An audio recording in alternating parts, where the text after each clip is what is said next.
ሰላም ውድና የተከበራችሁ የሁሉ ሚዲያ ቤተሰቦች እንደምን አላችሁ? እንዴት ናችሁ? ሰላም ናችሁ ወይ? እኔ ያለው እግዚአብሔር ይመስገን ደህና ነኝ። ዛሬ ደግሞ እንግዲህ በአዲስ ነገር መጥቻለሁ ማለት ነው።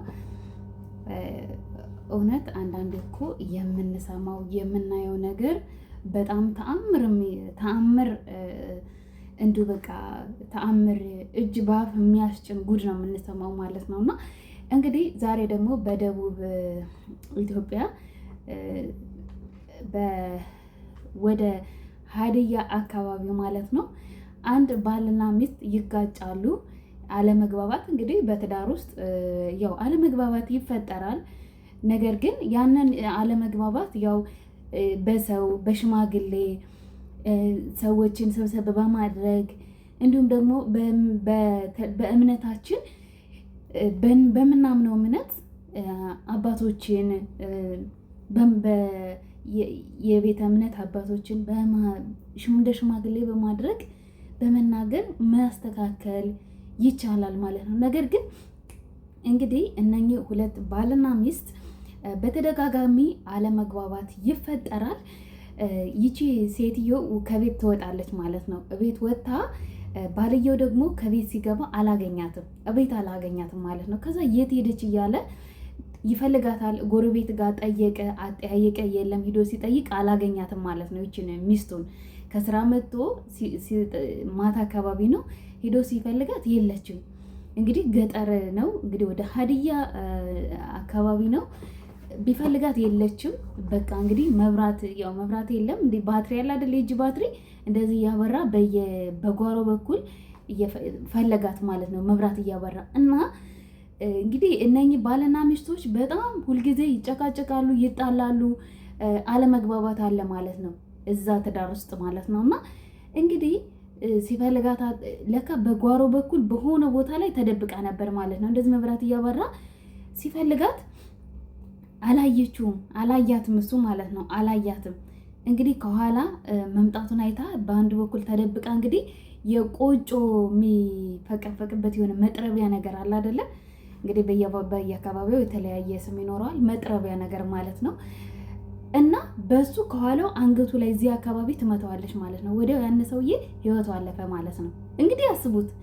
ይሄ ትዳር ብዙ ጊዜ አለመግባባት ነበረው፣ ብዙ ጊዜ ጭቅጭቅ ነበረው። ነገር ግን እዚህ ደረጃ እስከመድረስ በሰላም ሀገር መለያየት የሚባል ነገር እያለ መቼም እዛ ላይ እዚህ ደረጃ እስከሚደርስ ማንም እሷን አስገድዶ የሚያስቀምጣትም የለም፣ እሱም ደግሞ የሚቀመጥበት ምንም ምክንያት የለም ማለት ነው። እና በስመ አብ የጭካኔ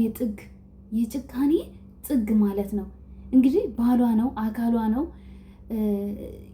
ማለት ከባድ ነው በጣም። ከኋላ እንግዲህ እሱ የት ሄደች ብሎ ሲፈልጋት ነው፣ ምስኪን ሲፈልጋት ነው። እንግዲህ በኋላ በዛ በመጥረቢያ በቆጮ መፈቅፈቂያ መጥረቢያ እዚህ አካባቢ ትለዋለች፣ ጸጥ አለ ማለት ነው። እንግዲህ ያንን የአካባቢው ፖሊስ ወዲያውኑ ህብረተሰቡ አመለከተ፣ ለፖሊስ ተያዘች። የ20 ዓመት ወዲያው የ20 ዓመት ወደ አቃቢ ህግ ቀረበች፣ ፍርድ ቤት ቀረበች። የ20 ዓመት ጽኑ እስራት ተፈረደባት ማለት ነው። ነገር ግን ህይወቱን አሳልፋ በቃ ገድላው 20 ዓመት እውነት በቂ ነው። እኛ ጋር ግን ማለት ነው የወንጀለኛ ህግ የሚቀጣበት የሰው ነፍስ አጥፍቶ ብዙ ነገር አድርጎ ህይወትን የሚያክል ነገር ቀጥፋ 20 ዓመት ማለት ነው የተፈረደባት። አሁን 20 ዓመት በጣም ከባድ ነው እውነት ለመናገር። እድሜ ልክ እስራት ለምን አይፈረድባትም? አልተረፈ እንዲሁ በህመም ቢኖር እንኳን እሺ። ነገር ግን አጥፍተዋለች፣ ህይወቱ ጠፍቷል። እንግዲህ በአሰቃቂ ሁኔታ ለዛውም ማለት ነው። እውነት አንዳንዴ ግን በስመ አብ እንግዲህ ባልን የሚያክል ነገር ባሏን አካሏን እንደዚህ በጭካኔ ምንስ ያክል እንዲሁ ብትጠላው ብትጣላ ብትለያይ እኮ ያንን ሰው አታገኘውም። ተለያይታ ብትሄድ አታገኘውም አይደለ? ይሄ አሁን ለሁላችንም ትምህርት ሊሆነን ይገባል ማለት ነው። እንግዲህ ትዳር ማለት በጣም ከባድ ነው። ከተለያየ ባክግራውንድ፣ ከተለያየ ቦታ፣ ከተለያየ የአናኗር ዘይቤ ነው እንግዲህ በአጋጣሚ እንገናኛለን። እንግዲህ በአንድ ጣሪያ ስር ሲኮን በጣም ከባድ ነው። በጓደኝነት እያለን ያለው ጸባይና አንድ ጣሪያ ውስጥ ስንገባ ያለው ጸባይ በጭራሽ ይለያያል። እንደ አዲስ ሌላ ሰው ነው የምንተዋወቀው ማለት ነው።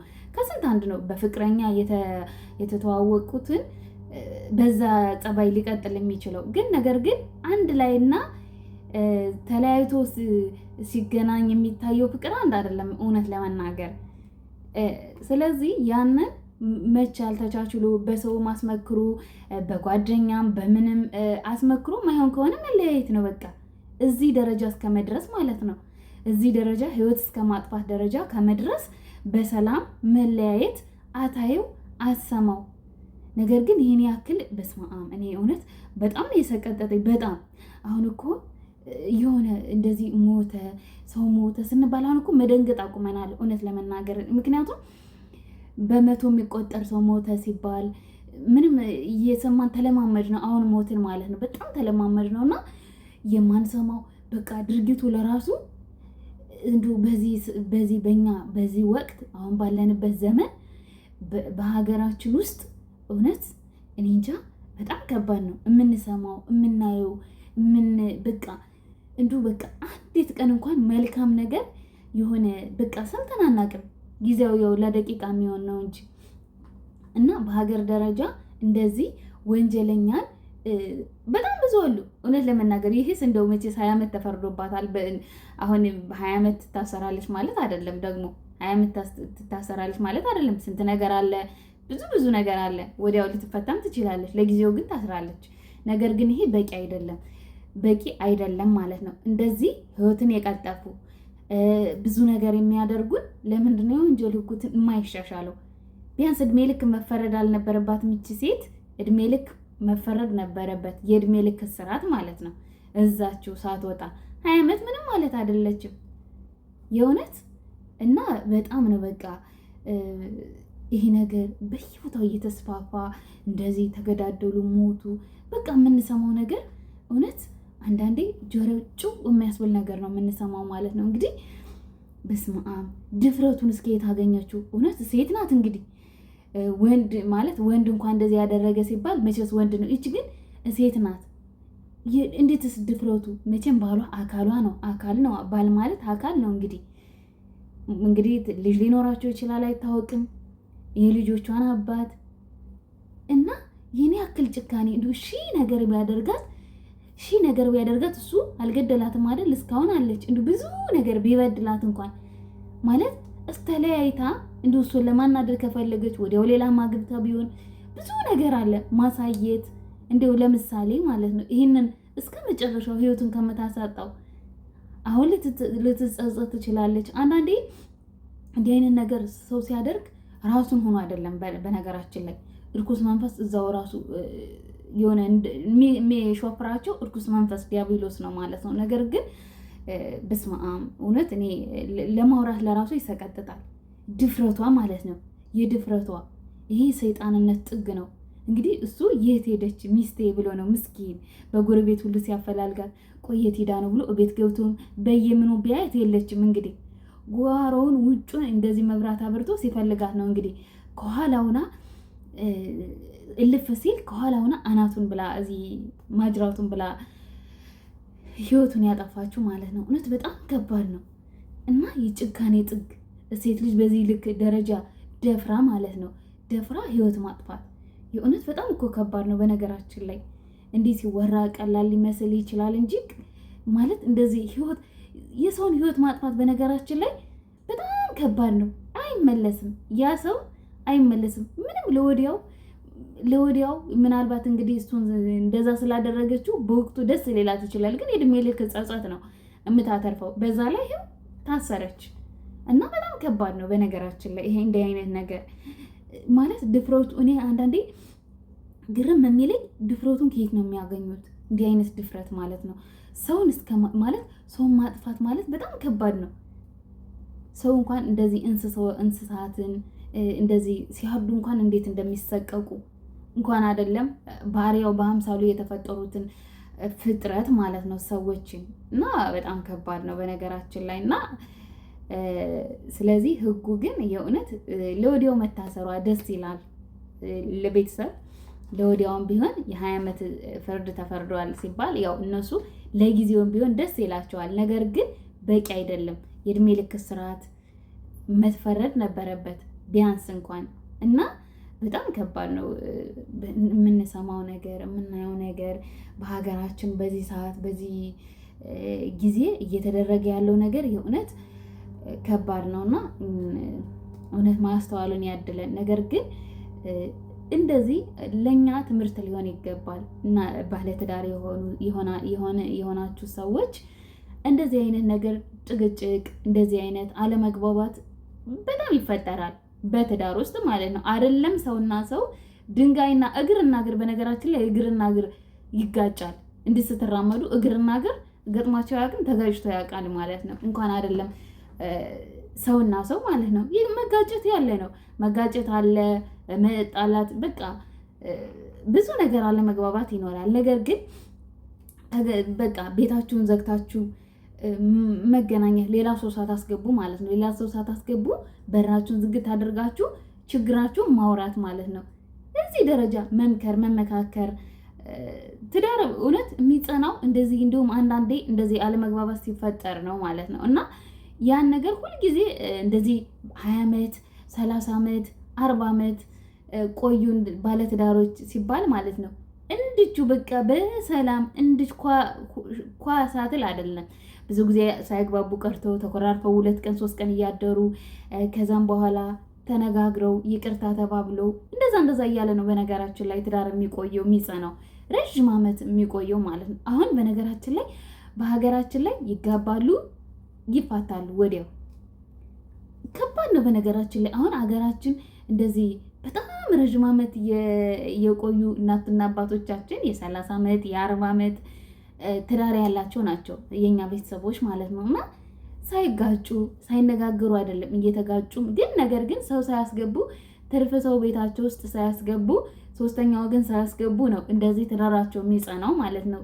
እውነት እኔ አንዴ ሸዊት አርቲስት ሸዊት ከበደን ታውቋታላችሁ። እኔ እውነት እንዴት የሆነ ኢንተርቪው ሰይፉ ኢንተርቪው አድርጎላት እኔ እንዴት ደስ እንዳለ የሆነ ኢንተርቪው የሆነ ቁጭ ብላችሁ የምታዳምጡት ነገር አለ አይደለ? በቃ ምን ብዬ ልንገራችሁ ማለት ነው። እንግዲህ ምንድነው ያለች? ይችን ፓርት ብቻ ልንገራችሁ። እኔና ባለቤቴ አለች ስንጣላ ምንድነው የምናደርገው? አለመግባባት ሲፈጠር ምንድነው የምናደርገው አለች። ቀጥታ ወደ መኝታ ቤታችን ነው የምንገባው አለች። ለምን ወደ መኝታ ቤታቸው ለምንድን ነው የሚገቡት? ልጆች እንዳይሰሙ። በነገራችን ላይ ልጆች ባለትዳሮች ልጆች ያላቸው ባለትዳሮች ልጆቻቸውን ጭቅጭቃቸውን ንግግራቸውን መስማት የለባቸውም። ለምን እነሱ ወደፊት አድገው ወደ ትዳር ሲገቡ ይፈራሉ። የኛ እናትና አባት እኮ በጣም ይጨቃጨቁ ነበር፣ የሚደባደቡም ከሆነ ይደባደቡ ነበር እና ትዳር በቃ ይፈራሉ። ትዳርን ወደ ትዳር እንዳይገቡ ይሆናሉ ማለት ነው።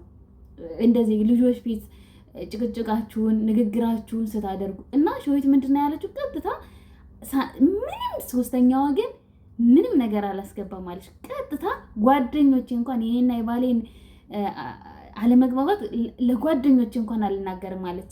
ቀጥታ መኝታ ቤት የእውነት ሊያስቅ ይችላል። ወደ አሁን ባለፈው ለራሱ ድጋሚ ኢንተርቪው አድርጎላት ሰይፉ እየሳቁባት ነበረ ማለት ነው። እና ቀጥታ መኝታ ቤት ይሄዳሉ፣ በራቸውን ይዘጋሉ፣ ይነጋገራሉ ማለት ነው። እና በጣም ደስ ይላል የእውነት በጣም ነው ደስ የሚለው። ወደ 18 ስንት ዓመት 18 ይሁን 16 እኔ እንጃ ረሳሁት፣ ይህን ትዳራቸው ማለት ነው። እና ስለዚህ እንደዚህ በራችሁን ዝግት አድርጋችሁ መነጋገር አለመግባባት ያው ያለ ነው ማለት ነው። እና ልጆቻችሁ ሳያዩ ልጆቻችሁ ወጣ ሲሉ ነው መነጋገር ያለባችሁ ማለት ነው እንጂ እንደዚህ ከሰው ፊት ሶስተኛ ወገን ከገባ በነገራችን ላይ ከባድ ነው ትዳሩ። በቃ የመፍረስ አቅሙ ይሰፋል። ሶስተኛ ወገን ያኛው ወይ ለሴቷ የሆነ ነገር ይላል ወይ ለወንዱ የሆነ ነገር ይላል እና መጨረሻ ላይ ያነ ትዳር ከስንት አንድ ነው በቃ እንዲሁ የሚጸናው። ሶስተኛ ወገን ከገባ ትዳር በጣም ከባድ ነው። ትዳር ሴንሲቲቭ የሆነ ነገር ነው ማለት ነው። በጣም ትንሽዬ ነገር ነው። ያው ለመገንባት በጣም ብዙ ጊዜ ነው የሚፈጀው፣ ለማፍረስ ግን ደቂቃ አይፈጅም ማለት ነው። 1 ደቂቃ አይፈጅም እና ስለዚህ ትዳር ላይ ብዙ አለመግባባት ሲኖር ተነጋግራችሁ በመነጋገር መፍታት ካልሆነ በጣም ከጸና በቃ ምንም ማድረግ አይቻልም።